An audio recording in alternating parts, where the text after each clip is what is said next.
So we all know that feeling that arises in us when someone does something or says something or the world behaves in a particular way and it lands deep within us like, oh, that was about me. It lands on this really personal level, like, why did I deserve it? Or what's wrong with me? Or I shouldn't be treated this way, or we all know that feeling. It often has anger attached to it, irritation, even a sense of like, how could you, or how could the world, or it has a certain quality to it. It even can have a sense of like, I just want to hide as well. But what's happening in these moments is we're taking whatever is happening personally. So I want to talk about how do we maybe not take things quite so personally, and what's required of us to be able to understand these interactions in maybe a larger view, or I'll use the word more meta view, so that we can untangle or dislodge from that intensity that arises in us when it feels like we're under attack or something is straight up, about us or to us, that kind of a thing. So when we have this feeling, and let me just name, this is not right or wrong. This is something that happens, and I want to normalize it happens. And when it happens, it is because we are making the experience about us.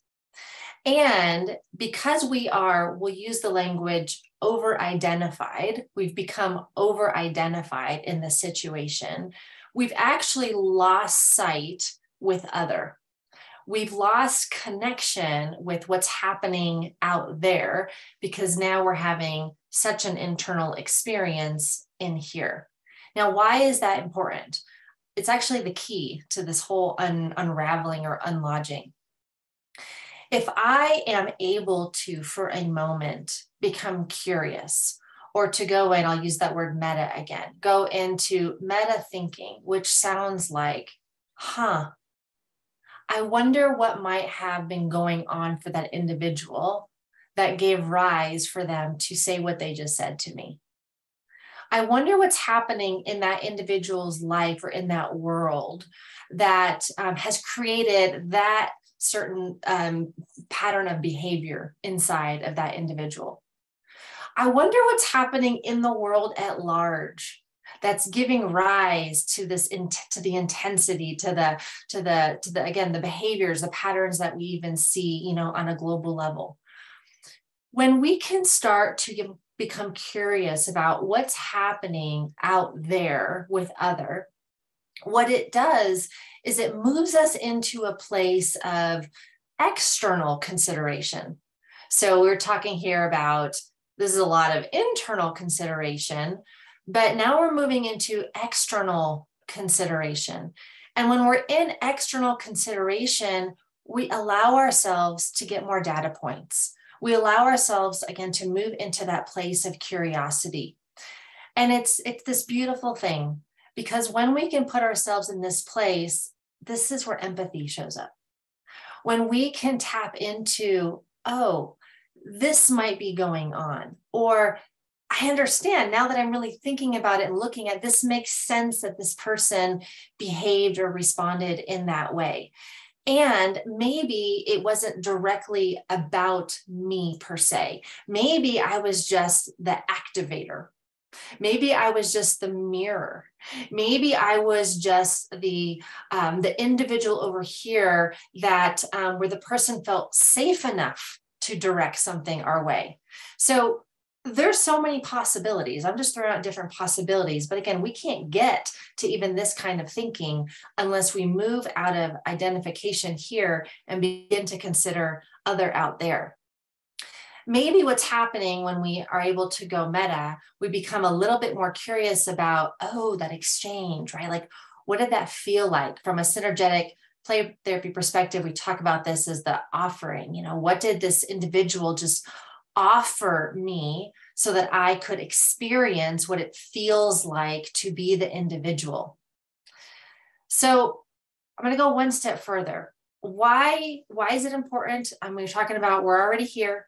We're going into external considering, because when you put both of those together, now we actually have the ability to respond. And when we respond, we're able to respond in a way that's helpful, not just to us, but also to the other person. So it's actually a place where the external regulator or something higher in us can also awaken. So we might actually be able to be of service to the individual that just said, did, whatever it is, which might sound like a radical idea. Like, why would I want to be in service to someone that just did something that felt hurtful?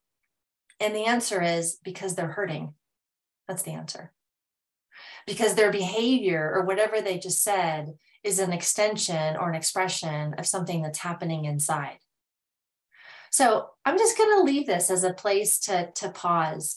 When we feel like something is really personal, and I'm not saying that maybe we didn't contribute and maybe there isn't a part that is about us, but what I'm saying is when we become locked in, when we become over-identified, when all we can see is, why did this happen to me? I shouldn't be treated this way. When we get locked into that viewpoint, what do you need to do to go meta? What do you need to do to pull out of your own internal experience to externally consider what might be going on with other? In doing so, you unlock, you free yourself up from the tension inside your own system. You become curious about what's happening for them. And then maybe, just maybe, you might be the one that can bring something very helpful or very useful for the situation that allows both of you to move through and to move forward in whatever that interaction is. So give it some thought next time you find yourself taking something very personal.